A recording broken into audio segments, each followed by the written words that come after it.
All right, guys, so we're down here putting in another little kill plot down on our lease property down here in Bollinger County. This is what we call a kill plot, poor man's food plot. As you can see, it's just growed up brush, and we're gonna mow it all down. Probably gonna end up being about 65 yards by 25 yards whenever we're all said and done with it. But just here to show you that you don't have to have the equipment and the big machinery to put in a kill plot like this. We've had a lot of success over these little kill plots like this. They just seem to draw deer in. It's back here secluded in the woods. We got big tall standing timber over here to our left, and you know, just a wide open field, so we're hoping to catch them deer just as a stopping point. They're not going to be in here for very long, but when they filter out of these tall standing timber out into these fields, there's beans across the road over here, so we just want a spot where they say, hey, there's some food in there, let's go chill out before it gets dark, or before the first light comes in the morning. We just want to stop here and say, we're just going to browse a little bit here before we go out and fill our stomachs for the night. So that's what we're doing right now. We'll be right back with you. I'll show you what it looks like whenever we're done.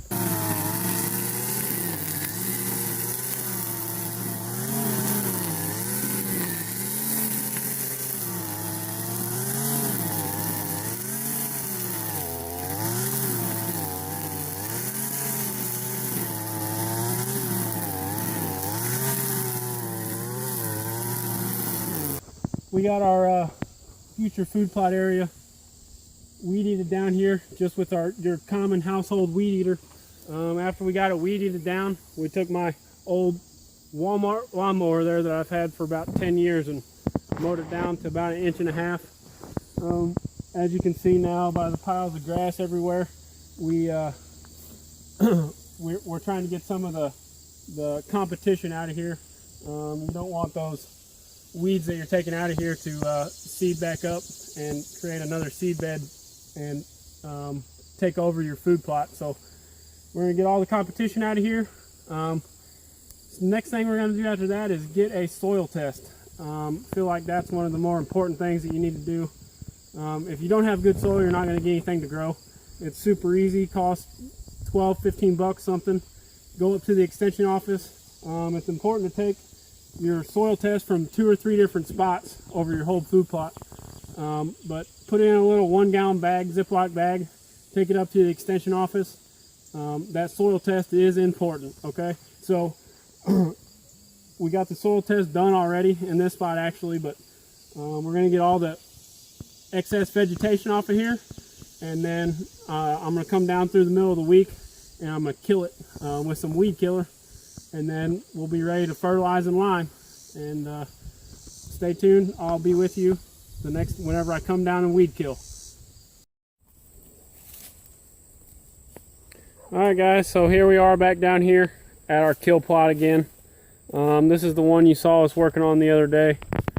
Kind of hard to see there because the sun. There you go. This is the one that you saw us weed eating and mowing on. We got a couple different plots down here. They're all progressing at a different rate. This one is to the point where we've got it mowed down, and now we're ready to use some grass killer on it. Like I already said, we already have the soil test done. So today we're going to kill this grass, and we're going to spread our lime and fertilizer, and then next week we'll come back down and plant it. Just want to show you guys what we're using here. This is just your common weed and grass killer. Use that. Bought this at Walmart, I think. The important thing here is the 41% glyphosate. Now it's really important to get a weed killer that will not have any activity in the soil. So what you do is you put this down, and I think it says 3 to 5 days later you're able to plant whatever you want. It has no activity in the soil, so it'll kill the vegetation that's growing. but it will not kill anything that you plan on planting in the future. So it also says to make sure you plant while the stuff is in whatever you're killing is in a growing state. So we're down here, we're gonna get this sprayed. I got my youngsters here. She's not very happy. I got Ella too. They're down here helping me.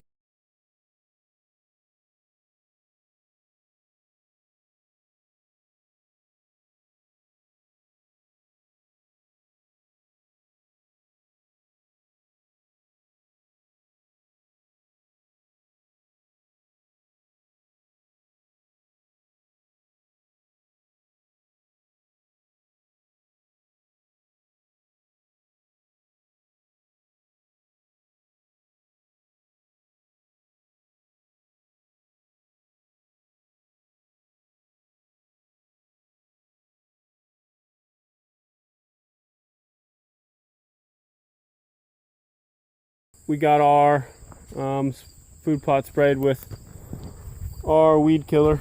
Now we're going to go through and fertilize. There's the fertilizer right there. And the seed spreader. Got the soil test done. Got our weed killer done. And the soil test told us we needed to put some, I believe it was 25-10-10 at 400 pounds per acre here. Between the two of these plots we got a half acre, so I got all the stuff that we need. Our pH was kind of low, so we're going to add a little lime this year. We're only going to do half of it. It probably won't take full effect this year, but by not next year, but the year after, it should be up there where it needs to be, and then we'll just be able to kind of maintain it with a low amount of lime from there. So here we go.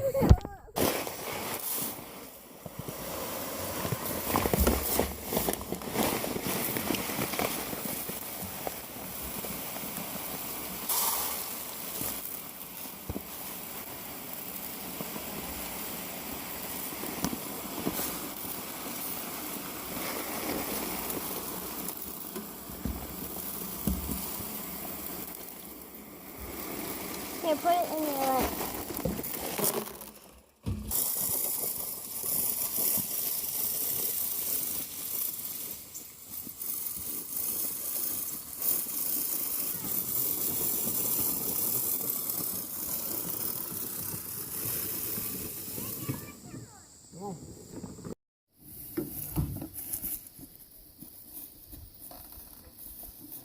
Alright guys, we're back down here on our lease again. We've been down here and as you saw, we weed-eated all the brush down. We got our soil test done. We've sprayed our glyphosate on it, which is the weed killer. And now we're getting ready to turn over the soil. We did our lime and our fertilizer and stuff. So the soil is right. Now we're just going to turn this over. As you can see, I borrowed the old man's tiller here. Once again, just trying to show you guys that we don't have to have the big equipment and heavy machinery to do a small little food plot like this. Alright guys, so we're down here. We got our food plot all tilled under. Got it all ready to go. So we've already got our fertilizer on it. We did that before we tilled it under. Then we got a good rain on it and kind of made all that fertilizer dissipate into the soil. So now we got to plant our seeds. This year we're going to put in rape and oats and turnips. The rape is just for it'll sprout up a lot faster than them oats, and it'll kind of give it a little bit of cover so the oats don't have such a heavy browsing pressure on them. They'll come up a lot taller than the oats kind of grow on the ground, and then after they graze all the oats, after they graze all the rape away, then they'll have them nice green oats after the first frost to munch on. And then we're just going to do a small patch of turnips. Never really planted them before, but the turnips are very small seeds, so we're going to plant them with these, with my little helper Ella has got here. It's just got a smaller hole. Another thing you can do if you have a big broadcast seeder like that is mix it with sand. It'll keep it from clumping up. And then another thing I did was I mixed the rape and the oats together. So I'm going to spread all those at once. Here we go. We're just going to make our way around here.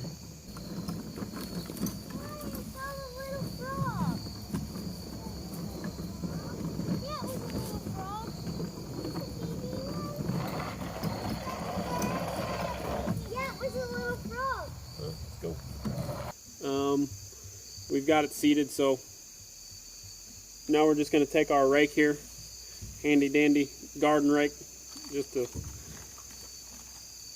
rake you find anywhere. Most everybody's got one of these laying around, and our seed tells us that you got to have a 1/4 inch of dirt approximately over your seed. So we have our oats, we have our turnips, and we have our rape. And we're expecting some rain in the middle of this week, so I wanted to come down here and get some dirt over the top of this, make sure we get good seed to soil contact, and maybe it'll rain on it here middle of this week, and it'll be sprouted up. Season opener's coming this weekend, so we're getting it in just in time.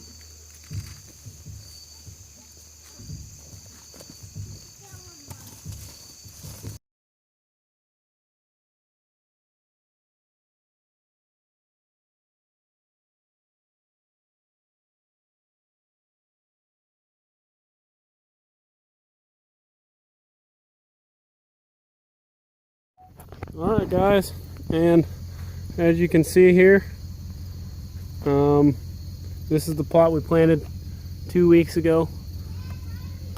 That's some of the rape. It's doing pretty good here.